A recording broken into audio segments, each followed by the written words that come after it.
Bienvenidos a los 49ers, presentado por Cisco. Les saludamos Jesús Zárate junto a Carlos Justice. Tus San Francisco 49ers vienen de una victoria en la semana 1. Derrotaron a sus rivales divisionales, los Seattle Seahawks, 17-13. ¿Cómo estás, Carlos? Pues contento de que se arranca la temporada con una victoria, ¿no? Creo que siempre es importante. Es una victoria muy importante además porque es en la carretera, es contra un rival divisional, que siempre te pone las cosas difíciles. Pero creo que también trae algunas cosas negativas, ¿no? Sobre todo en el tema de las lesiones, creo que ese es el más importante y el más difícil de digerir. Y algunas cosas que no se hicieron bien. Es cierto, es la primera semana, pero creo que son algunos problemas que se venían acarreando de la temporada pasada, no se han terminado de pulir y que hicieron el partido más complicado de lo que debió ser. Así es. Y bueno, algunas marcas interesantes que se registraron en este partido. Primero, es la cuarta victoria consecutiva de San Francisco en Seattle. O sea que Brock Purdy no ha perdido en Seattle. Eso es increíble, ¿no? Una plaza que siempre había costado trabajo, donde normalmente se dividían triunfos. A veces creo que Seattle llegó a tener una muy buena racha en casa frente a San Francisco hace no mucho. Y de repente llega Brock y su misma consistencia le ha permitido, ¿no? Conseguir esas victorias, aún perdiendo acá, ¿no? Porque la temporada pasada acaban perdiendo el partido frente a Seattle aquí en casa, ¿no? Entonces ahí es donde se comienzan a dividir. Como digo, siempre es un rival que te causa problemas. Pero ir a esa plaza y conseguir victorias de manera consecutiva siempre es un aliciente para el equipo. Pero ¿sabes por qué se llegó a complicar en esos años, por allí del 2014 hasta los principios de los 2020, ¿no? Como 2021, todas esas fechas? Porque coincide, cuando termina la era Harbaugh, San Francisco entra en un periodo de reconstrucción. Luego viene Kyle Shanahan y John Lynch en el 2017 y tardan en encontrar esa estabilidad en el mariscal, que obviamente sí tenían a Jimmy Garoppolo, pero yo pienso que Brock Purdy es mejor que Jimmy Garoppolo, y ellos tenían a Russell Wilson en su momento. Ahora se invierten los papeles. Ahora San Francisco tiene más estabilidad en la posición de mariscal, porque obviamente Brock Purdy yo pienso que es mejor que lo que tenían ellos en Geno Smith y lo que tienen ahora en Sam Darnold. Entonces yo creo que todo eso tiene que ver, y no es casualidad que por eso ahora San Francisco ha ganado 4 consecutivos allá. Sí, y también hay que recordar que la Legion of Boom, ¿no? En aquel entonces también era una defensiva muy, muy férrea. También ha tenido un proceso de reconstrucción que, ojo, la defensiva, creo que una parte que hay que darle crédito a por qué San Francisco anota pocos puntos en teoría, viene a ser porque tiene una muy buena defensiva. Aunque creo que parte de las cosas a corregir, que es algo que vienes arrastrando el año pasado, es precisamente la efectividad en zona roja.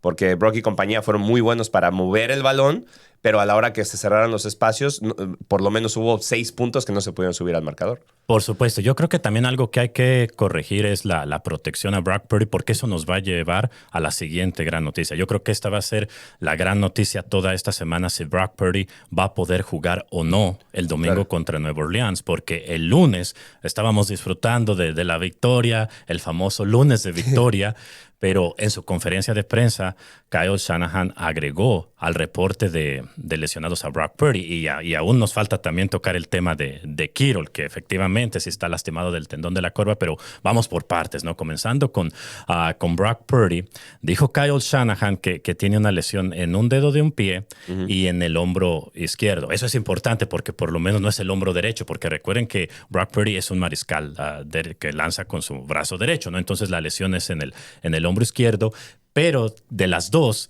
le preguntaron cuál era peor y dijo la del dedo del pie, y entonces no garantizó si iba a jugar el domingo. Entonces esa será la gran noticia toda esta semana, ver si juega Mac Jones o si se alcanza a recuperar Brock Purdy. Entonces eso me lleva al siguiente punto, porque Brock Purdy, curiosamente, en este partido que se lastima, fue presionado la mayor veces de su carrera, cerca del 59%. En todas las veces que retrocedió para pasar, fue presionado 59%, y a veces él lograba escaparse, pero si es tu mariscal franquicia, debes de protegerlo mejor, y entonces eso le da más crédito a Brock Purdy, que sí, yo entiendo, también tomó algunas malas decisiones en las intercepciones, pero gracias a él se ganó. Después, cómo construyó esa serie ofensiva sobre el final del partido y sin adquirir muy buena protección de la línea ofensiva, aunque también algo a favor de la línea ofensiva.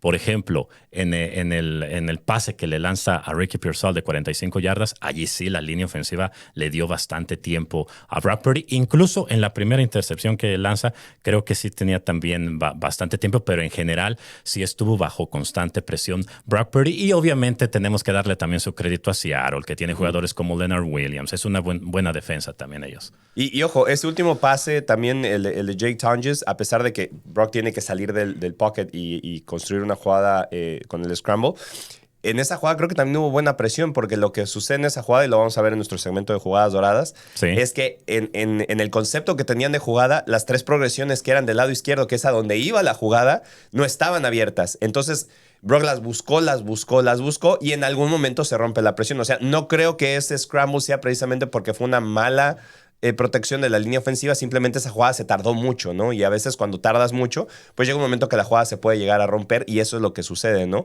Pero es cierto, creo que la gran ventaja que tiene, y a veces ese es el mérito que yo creo que no sé si se les escapa de repente a algunos fanáticos, a la gente que ve a Brock Purdy o que lo pone bajo la lupa de alguna manera. Ese último drive, 66 yardas, siendo 6 de 6, precisamente con todas estas cosas encima, lo que hace Brock para ser precisamente así de consistente y así de preciso, es realmente impresionante, ¿no? Y las dos intercepciones vienen en jugadas donde yo creo que él toma la mala decisión, no porque toma la mala decisión porque la ve mal. Él toma la mala decisión porque creo que arriesga además. Él cree que puede, porque además las 2 intercepciones son muy buenas. Cuando la vas a ver de nuevo, digo, es cierto, tal vez no, sobre todo la segunda. Creo que la segunda, lanzando ese balón en triple cobertura, realmente no fue una buena decisión. Que ve un espacio muy pequeño y él trata de sobrepasar ese espacio. Pero la primera, cómo corre el linebacker hacia atrás, entendiendo, porque además ya les habían hecho la misma jugada 2 o 3 veces. Sí. Entonces ya el mismo Ricky Pearsall había conseguido un pase, creo que como de 17 yardas al principio del partido, justo por detrás del linebacker. Hacen el ajuste, el linebacker sabe que puede venir esa jugada y hace una gran jugada porque se levanta por lo menos 1.5 metros del piso para quedarse con ese balón. O sea, no era una intercepción que se la tira a las manos porque no lo ve. Hizo que el linebacker fuera e hiciera una jugada. Igual, a lo mejor Brock pudo haber sido ir al check down, hacer cosas más sencillas, y él mismo lo ha dicho que normalmente no le gusta tomar ese pase y prefiere ir largo, y entonces vienen esos 2 errores. Pero después el último viene a hacer una jugada donde sí es cierto, otra vez se la juega y le sale. A veces te salen, a veces no. Sí, por supuesto. No, bueno, entonces hay que darle también mucho crédito porque esa última serie ganadora que lidera Brock Purdy la hace también sin Kittle y sin Jennings, y agregándoles a las ausencias que ya sabíamos, ¿no? La de Brandon Aiyuk, la de DeMarcus Robinson. Entonces, tiene mucho mérito cómo lidera a los 49ers Brock Purdy a la victoria, y por supuesto también lo que decías de Tonges, ¿no? Nunca se da por vencido, cómo atrapa ese balón. Woolen creía que ya tenía la intercepción allí y realmente para destacar lo que hace Tonges. Y bueno, Carlos, Kyle Shanahan en este partido llegó a 71 victorias como entrenador en jefe de los 49ers, lo cual lo coloca en tercer lugar en la historia de la franquicia, ¿no? Para un entrenador en jefe en el número de victorias. Está empatado con Lawrence Shaw, y los únicos que están ahorita por delante de él es George Seifert con 98 y obviamente el legendario Bill Walsh con 92. Sí, y es lo mismo. Yo creo que ahí la gran diferencia es que cuando vas a ver la era Bill Walsh, ¿no? Pues obviamente se traduce en Super Bowls, y cada ha podido llevar al equipo en el Super Bowl. Entonces, esa es la exigencia, ¿no? A veces la desventaja para ti como head coach de ser el head coach de un equipo importante, de un equipo bien armado, de un equipo con muchas opciones, a pesar de las situaciones, ¿no? Independientemente de las situaciones que ha tenido que vivir Cal con el equipo, ya sea porque en el Super Bowl hay malas marcaciones, hay lesiones, hay cualquier cantidad de cosas que pueden surgir también por la mala suerte del mismo partido, ¿no? Porque a veces el fútbol americano es así. Es lo único que creo que es lo que no lo tiene acá encumbrado, ¿no? Como uno de los mejores de la historia de los 49ers. Que para mí ya lo es, pero, tío, va a ser más. Creo que solamente en un momento que ojalá no pase, ¿no? Que tuviéramos que pasar ese proceso de reconstrucción, que todos los equipos tienen que pasar por él, entonces te vas a dar cuenta de lo que significaba Kyle Shanahan en el equipo, ¿no? Porque yo lo dije cuando empecé a trabajar con el equipo. Yo he estado aquí, esta es mi 5ª temporada. Sí. Y llegamos a mis 3 primeras temporadas, llegamos al campeonato nacional 3 veces. Eso no es normal. Eso no es un equipo que es inconsistente. Es un equipo que está muy bien trabajado, pero te digo, te deja ese sabor de boca, ¿no? Que quieres tener ese anillo, y eso es lo que pone Kyle en esa situación. Y alguien que obviamente también significa mucho para los San Francisco 49ers es Christian McCaffrey. Antes de este partido estaba cuestionable debido a la pantorrilla. Al final jugó y lo hizo muy bien y llegó a una nueva marca en su carrera. Carlos, ahora McCaffrey es el corredor que más rápido llega a la marca de las 4,500 yardas de recepción. Él llegó a este partido contra Seattle necesitando solamente 34 y obtuvo 73 yardas de recepción. ¿Qué opinas del juego de McCaffrey? No, era algo que necesitaba, ¿no? De hecho, McCaffrey, si no me equivoco en las estadísticas, es el segundo jugador que Brock buscó más, ¿no? Sí, fue sí. Ricky, después él. Y eso es por lo que es tan importante tener a CMC en el campo. No solo por lo que te da por carrera, pero también lo que te da recibiendo. Entonces, el hecho de que se viera esa fantasma de la lesión a media semana, creo que puso muy nervioso a todo el mundo. Pero el mismo McCaffrey lo dijo, ¿no? Le fueron a entrevistar en el locker room inmediatamente después de que pusieron el anuncio que estaba cuestionable. Y él dijo, yo me siento bien. Sí. Yo me siento bien, creo que estoy bien y obviamente quiero jugar. Llegó y jugó y yo no creo que haya perdido para nada el paso. Importantísimo también, que creo que fue un movimiento excelente por parte tanto de Lynch como de Shanahan, fue traer a Brian Robinson Jr. Claro. El hecho de traer a Brian Robinson Jr. creo que ayudó a que McCaffrey tuviera un poquito menos de trabajo, aunque termina teniendo 29 toques de balón, que fue la mayor cantidad para un corredor en toda la NFL en esta semana 1. Y Brian Robinson, 10 acarreos, ¿no? Entonces, acabas usando de todas maneras mucho McCaffrey, que está bien. Pero quizás se entiende porque como va llegando Brian Robinson, se está aprendiendo el libro de jugadas, ¿me entiendes? Pero igual creo que a pesar de que solo son 10, o a pesar de que sea de todas muchos toques para CMC, el hecho de quitarle esos 10, de todas maneras es una ventaja. Por supuesto. Entonces, sí, ayuda bastante. Exacto. Entonces, a pesar de que luces mucho, a pesar de que luces más que a otros backs, porque además de esos 29 toques en carrera, algunos son realmente sin que vaya al choque, ¿no? Entonces, ahí se va compensando. Pero el hecho de poder tener a Brian Robinson y el hecho de que sí lo hayan utilizado, que lo hayan podido utilizar también en el juego aéreo, va a ser importante de aquí a lo que resta de la temporada. Ahora, tú mencionabas también a Ricky Pearsall y quiero hablar también de él porque fue uno de los jugadores que también destacó mucho en la ofensiva de los 49ers. Ricky Pearsall con 4 recepciones, 108 yardas, esa recepción que ya mencionábamos de 45 yardas en esa última serie, donde ya no había margen de error, un muy buen doble movimiento que le pone a Woolen, que era el que lo estaba marcando, y Woolen se pierde en la jugada y aprovecha, ¿no? Purdy para encontrarlo. Entonces, Ricky Pearsall, Carlos, nos está demostrando, ya lo hizo en toda la pretemporada, en el campamento de entrenamiento, que está jugando o está demostrando, mejor dicho, por qué fue seleccionado en la primera ronda el año pasado. Sí, Ricky cuando llegó tenía muchísimas armas, ¿no? De hecho, ese último año en Florida, antes de entrar al draft, había tenido un muy buen año. Sí llamó la atención, no, a lo mejor no para nosotros, porque nosotros siempre le damos el beneficio de la duda a Kyle y a Lynch sobre lo que están haciendo, pero en todos los draft boards, ¿no? Estaban como, le llamaba mucho la atención que los Niners fueran por un receptor en primera ronda, ¿no? Pero el hecho de que en su primer partido como titular pueda conseguir más de 100 yardas es absolutamente espectacular. Además, pensando que básicamente es la única arma del equipo. Así y ojo, es. no estoy haciendo menos a los otros receptores, pero digo, de los receptores titulares, porque en este caso se supone que Ricky en algún momento ni siquiera era de los 2 titulares, ¿no? Los titulares se supone que son Brandon y Joan. Entonces Ricky viene a ser ese tercer receptor. Tiene que tomar la batuta y lo hace en plan grande. Y lo hace bien en su primera temporada completa, ¿no? Es la primera vez que puede tener el camp completo debido a... Sabemos que pasó la situación que pasó el año pasado. Entonces, tiene el camp completo. Creo que mucho tiene que ver el hecho de que haya decidido hacer el off-season con Brock. Creo que esa química se está empezando a notar. Creo que eso es parte importante también de entender dónde están los movimientos y esas cosas, y por eso puede destacar, ¿no? Y el hecho de que su jugada más grande venga en el drive más importante del partido, creo que también es un aliciente para él, para lo que ha hecho. Y además Ricky es una gran persona, ¿no? Lo hemos visto.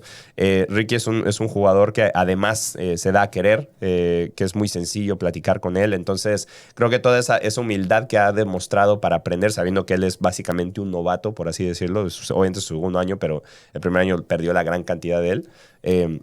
creo que eso lo está llevando a poder hacer cosas buenas y ojalá pueda seguir así el resto de la temporada. Sin duda. Y bueno, vámonos del otro lado del balón, de la defensiva, porque obviamente como en la defensa fue donde hubo más cambios, hay más novatos. De hecho, fueron 3 novatos los que arrancaron este partido para San Francisco como titulares: Michael Williams, Upton Stout y Seagull, que incluso Seagull recuperó ese balón suelto que provocó Sam Okuano, ¿no? Entonces, la defensa para mí jugó muy bien, Carlos, porque estaba enfrentando un gran reto. El juego terrestre de Seattle es muy bueno y los limitaron a solamente 3.2 yardas por acarreo. ¿Cómo ves? Que era lo más importante a corregir, ¿no? Habíamos hablado que el año pasado uno de los problemas más importantes fue que no se podía detener la carrera. Y ojo, era también medio engañoso ese dato, porque no sé si te acuerdas un partido contra Arizona, por ejemplo. Literalmente Arizona tenía menos 5 yardas empezando la mitad del tercer cuarto. El problema fue que como no se anotaron muchos puntos, porque no se anotaron puntos en zona roja, el partido se hizo más compacto y entonces sí medio explotó la ofensiva y ahí hubo un descontrol y acaban teniendo 100 y pico de yardas, pero literalmente en el último cuarto.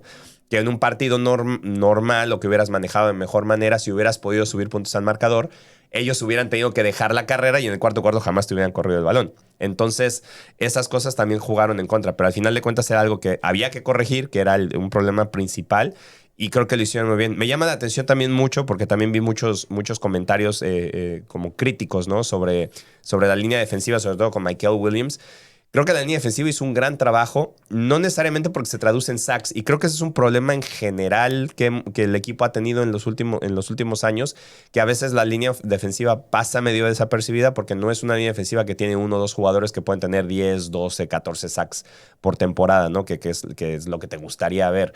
Pero se vuelve muy consistente porque está consistentemente poniendo presión sobre el quarterback no toma buenas decisiones, acaba teniendo errores, produce jugadas que a veces son negativas, ¿no? Suelta el balón, pero de todas maneras acaba siendo una jugada negativa. Entonces, sí se traduce a una ventaja para el equipo, aunque en los stats individuales pues no parezca que está rindiendo mucho, ¿no?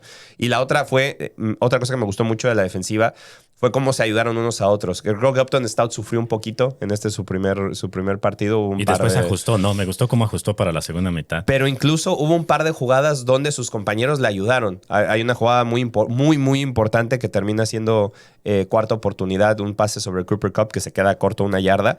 En esa jugada Stout se pierde, pero Renardo Green la lee muy bien y va y le ayuda a Stout y acaba deteniéndolo, ¿no? Y a veces ese sacrificio, esa química, ese poder entenderte con tus jugadores, con tus compañeros, tiene mucho que ver con el coordinador defensivo. Creo que el hecho de que Robert Saleh esté de regreso, primero la creatividad en los blitzes, saber cuándo utilizarlos, ver cuántos jugadores lanzas a la caja, tenerle confianza a tu secundaria en ciertas oportunidades donde sabes que dar blitzes, a veces no, a veces tirar más jugadores atrás. Creo que Robert sabe cuándo hacerlo y eso le ayudó también a que fuera un partido pues bastante redondo en defensiva, porque al final de cuentas el equipo termina con 15 minutos más de posesión que los dominó Seahawks. Bastante ahí San Francisco. Y eso tuvo mucho que ver porque hubo varias veces que los tuvo 3 y fuera o que hacían realmente situaciones cortas, porque si realmente pensamos en el marcador, otra vez te digo, el marcador acaba siendo más pegado de lo que es por las situaciones que se fallan en equipos especiales y porque no se capitaliza en zona roja, porque te anotaron una sola vez. Porque los otros 6 puntos son en goles de campo y bastante largos. Entonces quiere decir que la defensiva es su trabajo. Sin duda. Y sobre todo, yo creo que la línea defensiva y los linebackers sí le ganan este partido a San Francisco. Y te voy a decir por qué. Acuérdate que en el pasado, las jugadas, los pases pantallas, le han hecho mucho daño a San Francisco. Y las ofensivas precisamente es lo que tratan de hacer para defenderse contra jugadores como Nick Bosa, que normalmente te van a adquirir capturas de mariscal, lanzan un pase pantalla y entonces meten en problemas a la defensa de San Francisco. Pero en este partido no ocurrió así. Incluso hay una jugada donde Bosa está empujándose con el liniero ofensivo, detecta que va a hacer un pase pantalla y taclea a Smith-Njigba para una pérdida de 8 yardas, Carlos. Sí. Y no fue la única. También Dee Winters tuvo una. También. Fred Warner, Fred lo hace continuamente, pero Dee Winters, sensacional también. Pero digo, creo que parte de por qué Dee y Fred pudieron ir a hacer esa jugada comparado a lo que habíamos el año pasado es por el mismo sistema, ¿no? El mismo esquema que pone Robert Saleh los pone en posiciones de poder identificar eso y poder ir a atacarlo. Entonces, eso es una gran ventaja. Y a veces esos mismos pase pantallas acá terminaron siendo más por desesperación que por sistema. porque en temporadas pasadas precisamente sabían que era una herramienta contra los Niners, hacía la jugada rápida, salía a la pantalla porque sabías que o estaban en quarters o tal vez estaban los esquineros muy profundos, entonces aprovechabas ese espacio, ¿no? En el flat para poder atacar. En esta situación, muchas veces que tuvieron que ir al flat, Sam Darnold se deshizo la pelota porque él ya estaba con la presión encima y acaba poniendo una situación como en el caso, en esa de Bosa, que lo pone en una situación donde ya no tenía más dónde ir. Fue a la desesperada y por eso acaba perdiendo 8 yardas, ¿no? Entonces acaba siendo como si fuera un sack. Y eso creo que es una gran diferencia que tiene mucho que ver con el esquema de Saleh. Y bueno, Nick Bosa registra la jugada más grande del partido, ¿no? En la defensiva, porque allí, sinceramente, parecía que Seattle iba a anotar. Parecía que ellos iban a llevar la victoria. Viene Bosa, empuja a Abraham Lucas hasta el brazo de Darnold, porque Darnold ya estaba preparado para lanzar. Bosa lo empuja y Lucas con la espalda le pega en el brazo a Darnold y allí ocurre el fumble que termina contando como una sack, un fumble y recuperado por el mismo Bosa. Que de hecho me tocó ver la jugada después en el end zone view, ¿no? Sí. Esta cámara que es con los 22, pero Claro. de atrás. El empujón que le mete, o sea, lo mandó volando. Por eso precisamente por eso Darnold acaba perdiendo el balón, porque no es nada más que lo toca y se pierde. No, Nick literalmente lo levantó y lo lanzó contra el mariscal de campo. Eso lo hacía mucho Justin Smith en la era de Harbaugh. Entonces fue realmente impresionante y acaba teniendo, porque ahí es donde también hay que tener fortuna, ¿no? Porque es cierto, causa el fumble, pero después el fumble en el rebote por primera vez quedó a favor y Nick lo puede recuperar, ¿no? Y creo que esa jugada además demuestra un cambio de mentalidad importante también para esta temporada, porque el año pasado, y digo, ahorita sí se puede comparar con el año pasado porque es el primer partido de la temporada. Ya después esto ya será su propio, ¿no? su propio universo, pero creo que ahorita sí es importante ver las correcciones que se hicieron.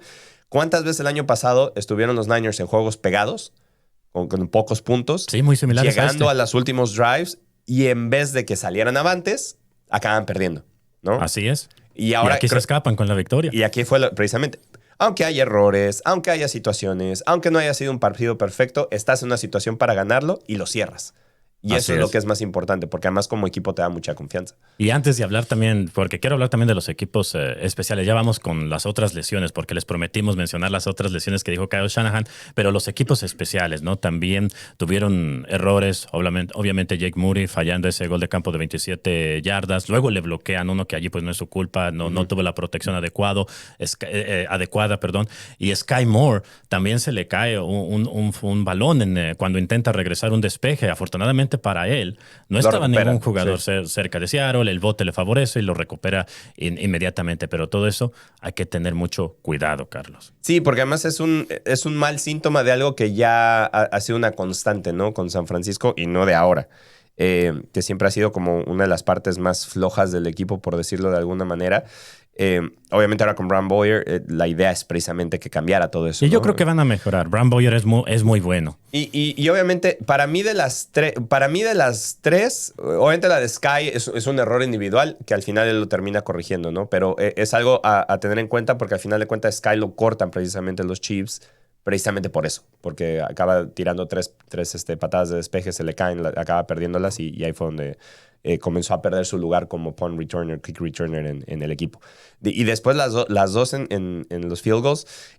La primera es muy preocupante porque no puede, o sea, tienen que ser automáticas. No puedes fallar un gol de campo de 27 yardas. O sea, simplemente no se puede.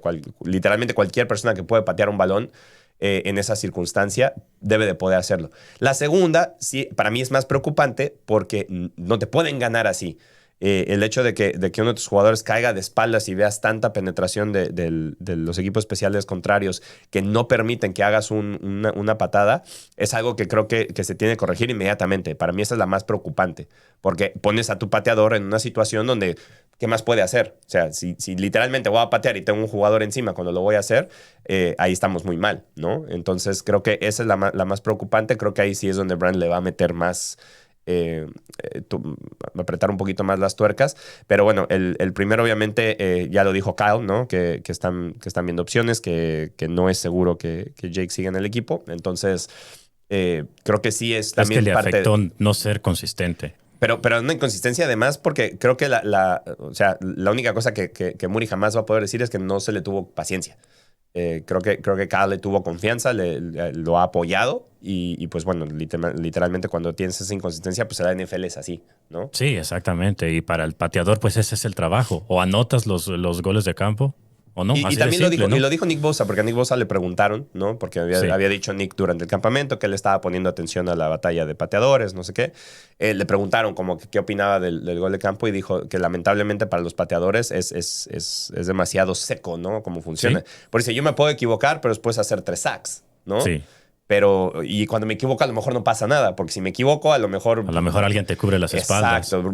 Freddy hace una jugada, a lo mejor Sí, tira sí. mal el pase de todas Y maneras y después acaba esa siendo jugada excepción. queda en el olvido, ¿no? Esa Pero, mala jugada. pero el pateador no tiene esa No, esa no virtud. tiene ese lujo, claro que no. Entonces, cuando fallas, y te digo, sobre todo por la distancia, ¿no? Porque si acabas fallando 66 yardas, yo creo que nadie va a venir a decirte nada.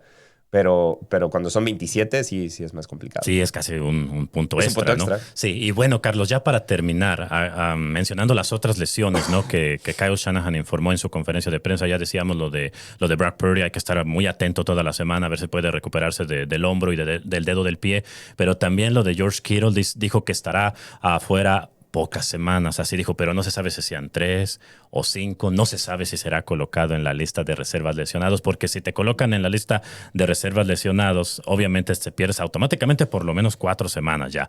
Pero en el mejor de los casos, si los 49ers calculan que nada más se va a perder como unas 3 semanas, entonces no sería necesario. Y obviamente estamos hablando de la mejor ala cerrada de toda la NFL, de George Kittle. Eso va a tener un gran impacto en los juegos que vienen, como el próximo contra Nueva Orleans el domingo.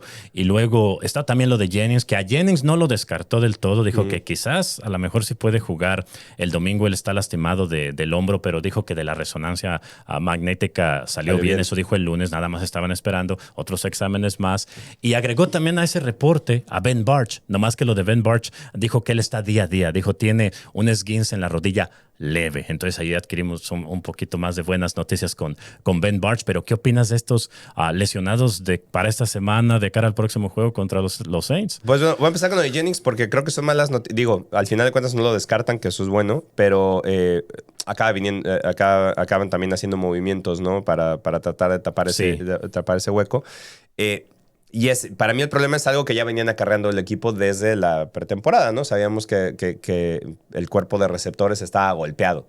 Y entonces arrancas la temporada y le agregas uno más, sobre todo además después de que Joan ya había podido, ¿no?, establecer toda su situación para poder estar con el equipo.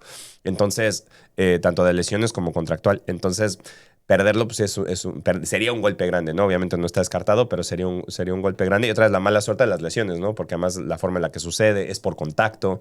Entonces, es una situación en la que no te quieres ver y precisamente porque cuando vas bajando, lo mismo que siempre he dicho, cuando vas bajando en el depth chart, y no es por tirarle nada a ninguno de los otros jugadores, pero sí es un cambio drástico si tienes una estrella, un jugador titular, a tener que ir bajando y todos tienen que salir avantes.